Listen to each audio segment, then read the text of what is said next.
Well, the summer selling season is hot upon us here in Baton Rouge, Louisiana. And with rates being as low as they are, what better time is there than now to buy a home?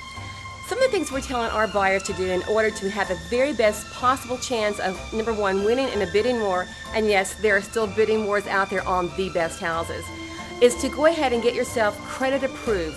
Credit approved is not the same as pre-approved. A pre-approval means you've talked to the lender, you've told them about yourself, you've told them what your qualifications are. But an actual credit approval means they've actually submitted you to underwriting and they've actually verified your documentation. And all you need now is an actual appraisal on a house and a purchase agreement. A seller is going to look at you as a more stronger candidate than someone who just comes in with a quote pre-approval letter subject to verifications. That's number one.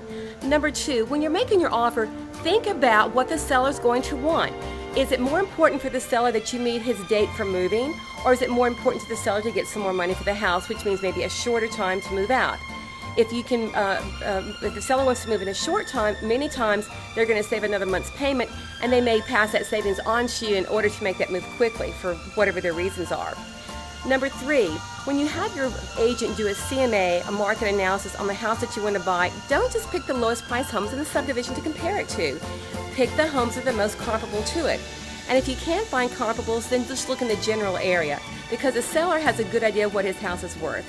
If a home has been on the market for over 6 months and has had no price adjustments, my thought is probably the seller either doesn't have the financial position to make another price adjustment, or they're going to be difficult sellers and move on to the next house.